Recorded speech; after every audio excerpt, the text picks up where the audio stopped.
Oh, alright, so this is a fanfiction idea I've been dying to do for a long time.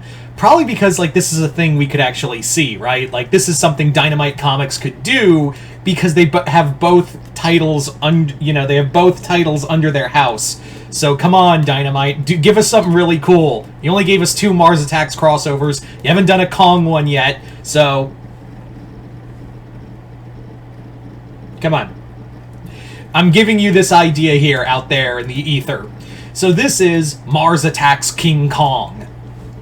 So this is a story that I've been wanting to do for a long time. This is a story I've kind of had, and like if I could write this for Dynamite, and trust me, hi Dynamite, I'm an actual writer. I've got a few short stories under my belt. I have a lot of free time on my hands, and I can write this for you. No, no problemo. Anyway, so this is a story of what I do. If I could write this Mars Attacks King Kong crossover, and you may be thinking, Mars Attacks Kong? Really? That makes no sense. How can there be a King Kong Mars Attacks crossover? You're fucking stupid. Well, let me tell you something, voice in my head. I've got this idea, and we're going to talk about it right now. So let's get started. So the story begins at the end of the first movie. We are at the end of the very first 1933 King Kong film, and Kong is fighting by planes left and right, being shot at by trying to be shot down. This is the we all know what's about to happen, but as the planes are shooting at Kong, and Anne is basically like, oh no, like please save me from the giant ape. It's not like that. You see, because remember, this isn't the Ann Darrow from the original film where she had more personality and can actually connect with Kong. The original Ann Darrow was terrified of Kong.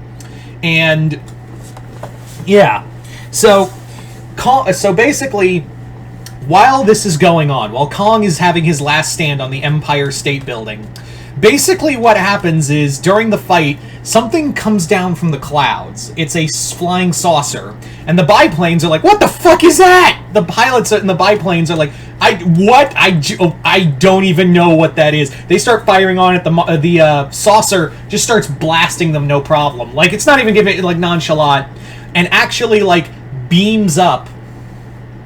Like, they capture Kong. They also inadvertently, with their tractor beam, when they're beaming up Kong, they also take Anne with them too.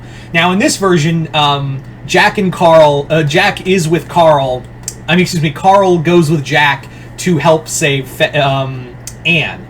Now they also get beamed up as well, and are all taken by this unknown craft, and it shoots off into space, and everyone's like down on the ground, like, everybody see that, right? Like, what the fuck happened? Like, what?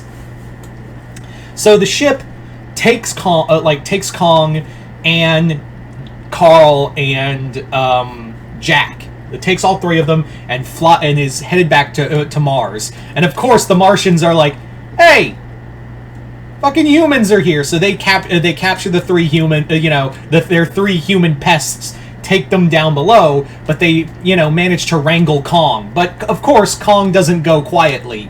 In this moment, you would have, I would have Kong just kind of rampaging on the saucer, killing Martians, fighting just, some kind of, artillery tank or something, until one of the Martians, prepares to, blast Anne, and Kong goes, quiet. He understands, oh, if I do wreck any more, they're gonna just kill. They're gonna kill Anne, so I might as well shut up. So they capture Kong, and the Martians are like, well, what do we do with the humans? Do we just kill them or whatever? And the Martian commander at the moment is like, he sees how Kong reacts to Anne, and he's like, no, I got an idea, but take them down below. We could always have more entertainment. So basically, this whole thing is that Carl demands, hey bud, what the hell's going on here? Why did you take my monkey? And they're like, oh, we're Martians. You probably noticed. And we've been starving for entertainment. We have been starving for a new level of entertainment. Our home world has these battle pits, and we've been looking at, finding a new champion for us. It's gotten old, and we've heard about, we picked up and have been watching your planet for a while, and we have thought about, coming over to say hi, but we thought, hey, this Kong of yours, he could provide us some entertainment, and maybe we could use him for some other things. We'll get to that bit later.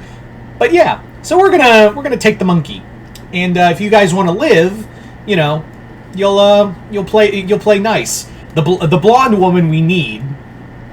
But you two, the Martian looks back at Carl, and and also if you're wondering, he has to use the Martian had to use a translator because all he's doing is ack ack ack ack ack ack. But he's talking to Carl and Jack, and he's like, if you two want to live, if you two fuckers want to live, you will play ball with this. And Carl, being the businessman, is like, all right, Jack, and I shoot straight with a business rival, so I'm Kong is my responsibility. He's under my jurisdiction, and you need and Kong needs a hype man. Hype man? The Martian's like, hype man? He's like, yeah, someone to get the crowd going. Kong's entertainment. You want an entertainment? I'm your guy. I'm all about entertainment. And he's like, we'll see, human, we'll see. So Kong gets dumped on, once the saucer gets back to the Martian, to Mars, they take Kong and put him in the back, in below the gladiator pit, and at the same time they take Anne away. Basically, yeah, we're gonna keep Anne somewhere where Kong can't get her, but we'll show it to him. And Carl and Jack are basically taken down to the gladiator pits too, and they're like, hey, what's going on? They're like, hey, what the hell's going on? I thought we had a deal. And it's like, no, we didn't. You want to be you're part of the entertainment, right? The business, right? So entertain us. So Carl and Jack have to grab Martian weapons, swords and whatnot, and fight alongside Kong against whatever opponent he comes across. So from here on out, basically from the story, Kong now has to do battle with various giant big aliens, a giant Martian mech suit, because of course you'd want to see that, right? Kong fighting a Martian mech suit. We have Kong, Jack and Carl also have to fight alongside Kong because they have to fight other aliens the Martians have captured, even other Martians down there, and eventually Carl and Jack have to find a way to get off this rock and get Anne and get Kong, by extension Kong, and take them back and all get back to Earth. And they're and Jack's telling this whole story, coming up with this whole plan. And he's like, we got to find a way to get off of this planet, Carl. And he's like, great idea, Jack. Do you know how to fly a saucer? Because I sure as hell don't. And he's like, well, maybe we can, strike a deal with one of these Martians who one of these gladiator Martians, and maybe we can cut a deal with them. You're always good at cutting deals, Denham. So they eventually meet one Martian who is like, yeah, all right, I'll take you there if I can escape, because I was basically a Martian poet, and this is a military dictatorship now. They have no use for poets, so I'll help you guys get a ship, but I'll dump you off on your backwater planet and then head on my merry way. Savvy? They're like, yeah, cool.